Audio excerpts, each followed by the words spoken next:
Addis Ababa iyo Imaaraadka Carabta ayaa mar kale jaanta isla helay kadib 3 sano oo ay wada maamuleen colaadii ugu khasaaraha badnayd ee taariikhda casriga ah kana dhacda gobolka Geeska Afrika. Addis Ababa waxa ay markan u muuqataa mid bixinaysa abaalkii loo galay xilli adag iyo balaayiintii dollar ee lagu qastiray si xukunka loogu adkeeyo Abiy Ahmed. Hogaamiyaha isu taga Imaaraadka Carabta Sheikh Mohammed bin Zayed Al Nahyan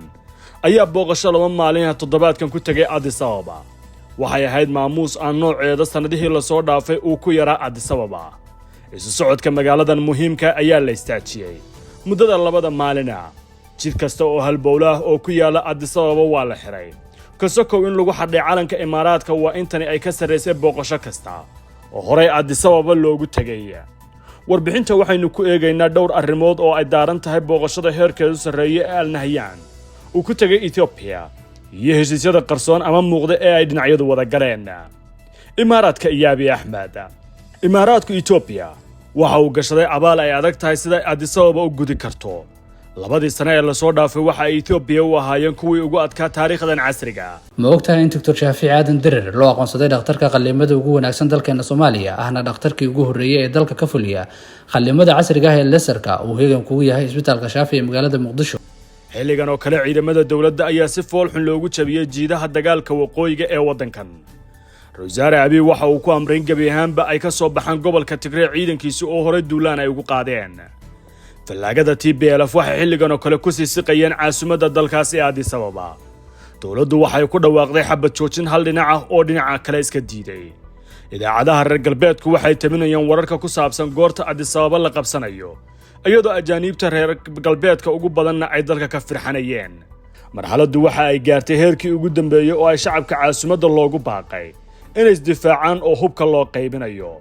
waa xilli Addis Ababa ay dhagta u raaricinaysay cid kasta oo ay u aragto inay wax ku biirin karto jiidaha dagaalka ee dhankeeda.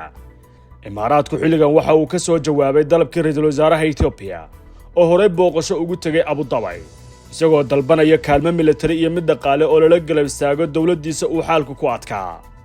Colaadii Tigreega Imaaraadku waxa uu ka qaatay kaalin sare oo aan ku hoosaynin tan Turkiga oo si bareera ula safatay dawladda Ethiopia xilli dunida reer galbeedku ajilbaha dhulka ugu dhufatay maamulka Abiy oo dagaal kula jiray TPLF. Imaaraadku waxa uu dagaalkan ku bixiyay wax kasta oo uu arkayay in laga adkaan karo kooxaha buurleyda ee kal hore xukunka Ethiopia haystay muddo ku siman 30 sano lagana tuuray. hubka iyo lacagtu waxay ahaayeen labada waxyaabood ee Abu Dhabi ay ugu roonaatay Addis Ababa.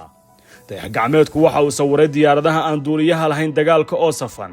harar meedha oo ku taala duleedka Addis Ababa. saldhig military oo uu hore uga samaystay dekadda Casab ee Eritrea si uu ugu duulo dalka Yemen ama ugu soo daabulo ciidamo calool shaqaystayaasha ee Suudaan ka imaanayay ayaa noqday goob uu si toos ah uga maamulo dagaalka Tigray oo kula safan yahay Ethiopia. waxaa la rumaysan yahay in diyaaradaha aan duuliyaha lahayn ee laga helay Imaaraadka, Turkiga iyo Iran oo howlgallo badan ka fuliyay jiidaha dagaalka ay furo u ahaayeen guusha Colonel Abiy Ahmed xilli dambe kala soo laabtay dagaalka dalkiisa uu kula jiray kooxda TPLF. waa tallaabo u sahashay in isagoo qudhiisu uu taga jiidaha hore ee dagaalka oo horey aan suuragal u ahayn. kasokow arrimaha amniga, Imaaraadku waxa uu dalkaasi ka wadaa mashaariic boqolaal ka badan iyadoo isdhaafsiga dhaqaalaha ee labada dal lagu qiyaasay $6 bilyan oo dollar. booqashada Al Nahyan ee xilligan muddo yar kadib markii la doortay ra'iisul wasaaraha talada haya ee Ethiopia Abiy Ahmed ayaa la xasuusan yahay in Nahyan booqasho uu ku tagay Addis Ababa June 2018. waa meesha ay ka bilaabatay isbarashada labada hogaamiye ee ku saaxiibay dagaalkii Tigray. xilligaas waxa uu Imaaraadku Ethiopia ugu deeqay $3 bilyan oo dollar iyadoo khasnadaha dawladdu ay isgaraacayaan. booqashada labaad waa mid ka duwan tii xilligaas. Addis Ababa waxa laga rabaa gudista abaalka la gashaday oo aan wali la shaacin nooca uu noqonayo, balse ay hubaal tahay inuu saameynayo wadamada gobolka.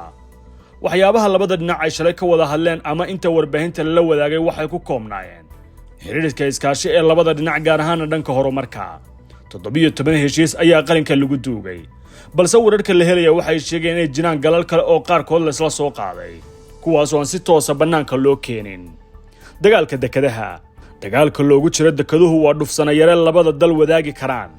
Imaaraadku waxa uu in muddo ka mid yahay quwadaha aadka u daneynaya biyaha badda cas. dekadda Casab ee Eritrea waxa uu ka samaystay saldhig military inkasta oo xilli dambe u dayax-gacmeedku sawiray ciidamada Imaaraadku lahaa oo ka guuraya aaggaasa. dagaalka Yemen ka socda oo Imaaraadku qayb ka ahaa waxa uu hore iyo haddaba ku khasbaya inuu si toos ah u maamulo dekedaha Berbera waxa uu ku leeyahay saamiga ugu badan taasi Itoobiya waxay qaab walba ku ridaysaa deked ay u hesho dadkeeda 100 milyan ka badan ee abad la'aantu hayso dhawaan ra'iisul wasaaruhu Itoobiya waxa uu si rasmi ah u shaaciyay inuu adeegsan doono xoog ciidan haddii ay qasab ku noqoto si uu dadkiisa badda ugu helo lama shaacin kuwa ay yihiin dalalka Itoobiya xooga kaga qaadanaysa deked iyo dhul badeed oo aysan hore u lahayn Imaaraadku ma saacidi doonaa damaca Itoobiya ay deked ku raadinayso waa su'aal taagan oo ay u badan tahay in booqashada soconaysa labada maalin la isula soo qaaday Imaaraadku ma saacidi doonaa damaca Itoobiya ay deked ku raadinayso waa su'aal taagan oo ay u badan tahay in booqashada labada maalin soconaysa la isula soo qaaday ka hadalka Soomaaliya ee labada dhinac qaar ka mid ah wariyaasha Itoobiya ee falanqeeya booqashadani waxay sheegeen inaysan ka marnayn ka hadalka arrimaha Soomaaliya oo ay labada dalba xiriir kala dhaxeeyo Addis Ababa waxay muhiim u aragtaa xalka dalkan soo kabanaya dagaalada muddada dheer uu ku jiray haddana la hardamayo sida loo ciribtiri lahaa argagixisada Wasaare Abiy waxa uu ka mid yahay madaxda gobolka ee sida adag ugu foogan galka Soomaaliya inkasta oo sanadihii la soo dhaafay foolaad u ahayn dalalka faragelinta ku haya danaha Soomaalida haddana waa mid ka mid ah xulafada ugu ballaaran ee saamaysa kumanaan askari ayaana ka jooga Soomaaliya Imaaraadku inkastoo hadda humaagsaaran yahay xiriirka ay Muqdisho la leeyihiin haddana qaybaha dalkan ee waqooyi bari iyo waqooyi galbeed ayay la leeyihiin xiriir aan ahayn mid fudud taasoo muujinaysa in Abu Dhabi xiise gaar ah u hayso arrimaha Soomaalida in la soo qaaday dekedaha Soomaaliya iyo sida labada dalba uga faa'iideysan karaan ayaa ka mid ah qodobada ay taminayaan dadka faaleynaya arrimaha wada xaajoodiyadii Addis Ababa ee Imaaraadka iyo Itoobiya muranka biyo xireenka ugu dambeyn Itoobiya waxa ay dhisanaysaa biyo xireenka ugu weyn Afrika oo koronto laga dhalinayo hore ra'iisul wasaaraha dalkeedu wuxuu u sheegay in dadkiisa oo 60% mugdi ku jira ay uga faa'iideysanayaan biyaha Niilka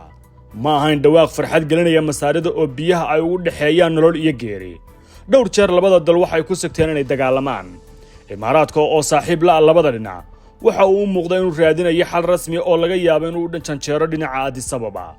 laba fadhi oo looga hadlayay arrimaha biyaha webiga Niilka oo ay yeesheen wadamada Carbeed Imaaraadku waxay u muuqatay inay dooratay dhabaha dhexdhexaadnimada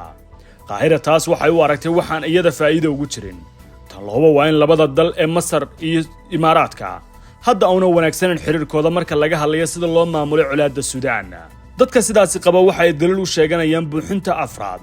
ee lagu sameyn lahaa biyo xireenka oo sanadkan loo baajiyay sabab aan la cayimin biyo xireenku Itoobiya ee muranka badan dhaliyay waa gal ayna Addis Ababa jeclayn in la furo balse aynan ikhtiyaar u lahayn ka hadalkiisa waqtigan ku soo dhawaad application-ka